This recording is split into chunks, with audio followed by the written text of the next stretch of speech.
Hello, this is Matt on the Moon Lambeau channel.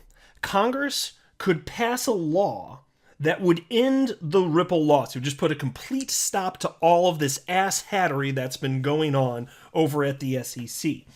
And this comes from attorney Jeremy Hogan and also attorney John Deaton. They absolutely agree on this. Now, in terms of whether or not this is probable, well, that's a different discussion, and we'll touch on that as well. But I wanted to share with you their thoughts because it's an interesting topic.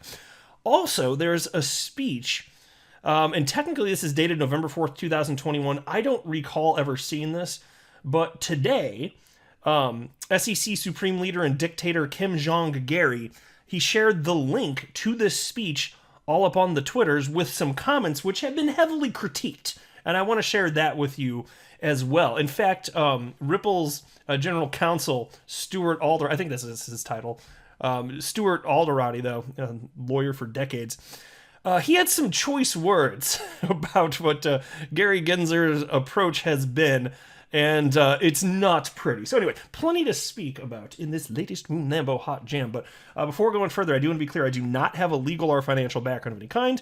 I am not offering legal or financial advice, and you definitely should not buy or sell anything because of anything that I say or write. I'm just an enthusiast who enjoys making YouTube videos about crypto-related topics, just as a hobby and just for fun. And so here's an individual named Mickle Markets who tweeted out the following just a little bit earlier today. XRP Army. Critical question we need to be asking attorney Jeremy Hogan and attorney John Deaton right now. If Congress passes a law giving clarity to XRP, what is the impact of Ripple and the SEC still being in discovery versus discovery being over?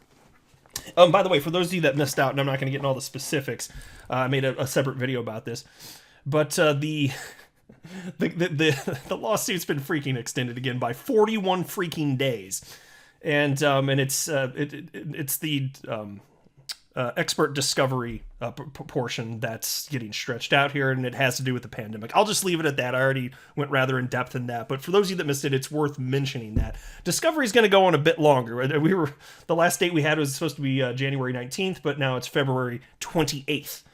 Yay! Good times. We're all thrilled about that, aren't we? And so his question here, though, again being, what if this happened before or after discovery is over? Would that functionally matter? And then he wrote, please retweet to help this get seen. Now, attorney Jeremy Hogan, he did see this, and he did respond. Here's what Jeremy Hogan had to say.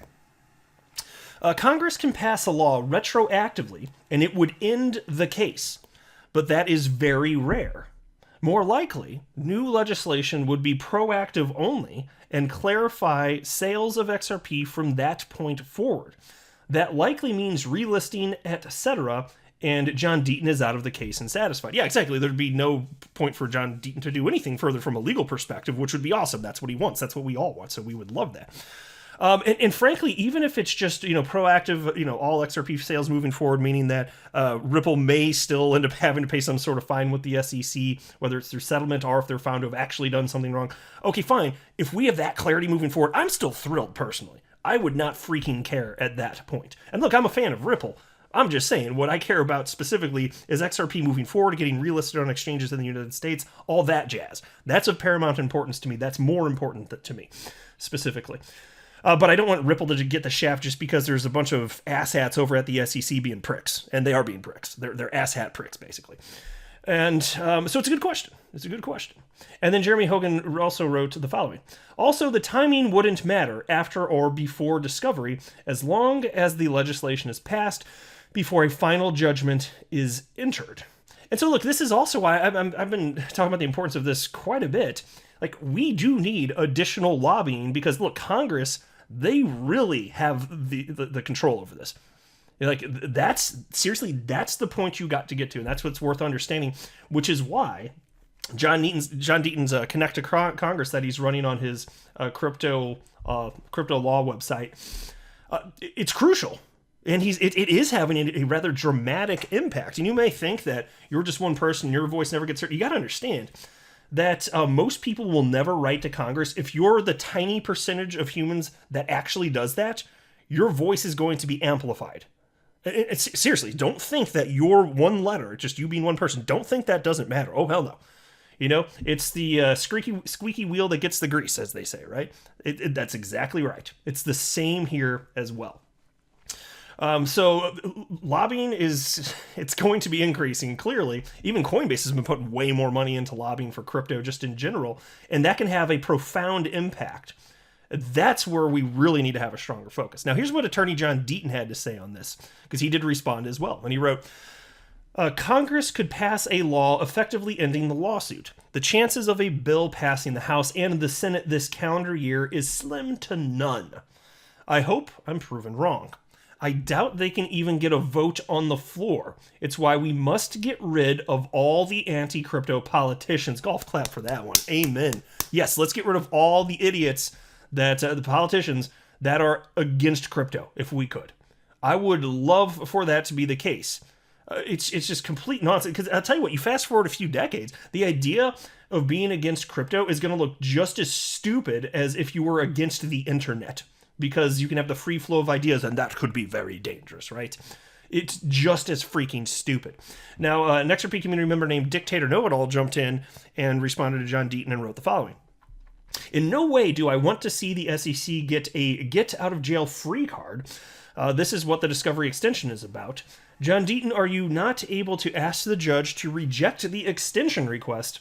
XRP holders should not be held ransom by the SEC or Ripple. And I sympathize with that position, by the way. But John Deaton responded and wrote, because we were denied becoming an actual party to the case, as in not actually a defendant, I have to seek permission to be heard on a matter like this. The last time an extension was sought by the SEC and objected to by Ripple, I asked, but was denied. With both parties asking now, I have zero chance. And so to be clear, what he's talking about is it's both the SEC and Ripple that actually want this extension. And again, just listen to my video if you want the specifics on why. I don't want to get into it in this latest Lambo Hot Jam. So now here's this from SEC Supreme Leader and Dictator Kim Jong-Gary just 11 hours ago. He tweeted out the following.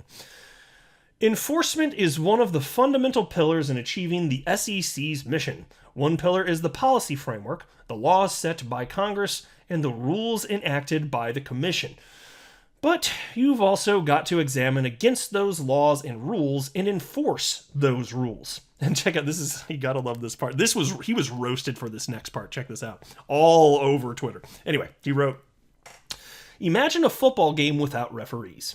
Without fear of penalties, teams start to break rules. The game isn't fair, and maybe after a few minutes, it isn't fun to watch. Without examination against and enforcement of our rules, we can't instill the trust necessary for our markets to thrive. Check out my remarks at the Securities Enforcement Forum, where I discuss some principles I have asked our enforcement division to consider as they investigate misconduct and make recommendations to the commission. And so this is what he's talking about right here. I read this thing and I almost vomited. I was just dry heaving. It was like, it sounded exactly like that. I was like, so I'm going to spare you having to go through that because I don't want to make you listening to this upchuck. If we could prevent some upchuck, it's a good day. If we can prevent the upchuck, that's a really good day. So I'm not going to read this thing to you. But I do want to share with you what Stuart Alderati had to say in response to that. And here you can see he describes himself as following on Twitter. General counsel at Ripple, over 35 years of legal experience with expertise in banking, regulatory affairs, and complex litigation. And so he wrote the following. This is from just this afternoon. He wrote, my first reaction reading this speech, and it's got that blinky eye guy from, it's just a meme on the internet. So it's good for him. That was his first reaction rather than the dry heaving. So he didn't have that. That's good. There was no upchuck, as far as we know, at least. So that's good news. That's good news, Bears. And then he wrote the following. In all seriousness, the football field with no referee analogy Chair Gensler insists on using is wrong. The truth is the SEC uses regulation by enforcement to create an uneven playing field and picks winners and losers according to opaque rules they make up as they go along. His speech says, quote, a high-impact case pulls many other actors back from the line, end quote. Does that sound like regulation by enforcement to anyone else? The SEC intends that the mere filing of a case chills behavior, regardless of whether they are right on the law or the facts. Because, after all, that's why the SEC plays the delay card and uses it to their advantage. So much for justice delayed is justice denied. How about publicly committing to moving the Ripple case as swiftly as possible with no more delays? And it's like, is it any surprise that 95% of legal actions brought by the SEC against individuals and entities, 95% end up settling? Now, the dirty little secret, which attorneys within the XRP community have highlighted, including attorney Jeremy Hogan, the dirty little secret is that our legal system couldn't handle processing all of those lawsuits. They have to settle. Like, a ton of them have to settle. So I'm hoping and expecting, I don't know for sure, but hoping and expecting that the SEC v. Ripple lawsuit is going to fall into that 5% category. But I don't think we're going to see that until after there's a ruling on the fair notice defense specifically. And I don't know if that's going to be delayed for any reason as a result of this expert discovery being extended. Hopefully not. But until all of this is done, and that part may need to be complete too, I don't think you're going to necessarily see anything. So who knows? Maybe we're going to have to freaking wait until March for a potential settlement. We could get lucky and it happens sooner, but I'm just trying to be realistic here. Now, there was this tweet. I'm just going to pull this up full screen here. This is from Tag XRP, at TAIG XRP. And again, like I said, and this is just one example, but Gary Gensler's little football analogy, it was absolutely just obliterated and roasted all up on the Twitters. And so his quote, which I already read, so I'm not going to read it again, it's on the top of this little infographic. And then in the bottom, I'm about to read this to you. This is basically the XRP and crypto community's response to that stupid analogy from Kim Jong-Gary. And there's not an individual attributed to this, but since this was shared by Tag XRP, maybe it's him that came up with this. Either way, whoever came up with it, it's very clever. But here's what it says. Imagine playing a game of football where the referees leave the rules extremely vague or non-existent. Don't answer why they gave you a penalty, and it's all just their personal opinion. Now, on top of that, imagine you had a decade to come up with rules and guidelines and just chose not to. Also, imagine the same regulatory agency that's supposed to enforce civil law doesn't abide by the laws they swore to protect. Golf clap for that one too. That I like. I got a few chuckles out of that one when I read it. And so there we are. Good times for all. So much ass hattery, so little time. I'm not a financial advisor. You should not buy or sell anything because of anything that I say or write. That would be a very, very, very bad idea. Until next time, to the moon, Lambo.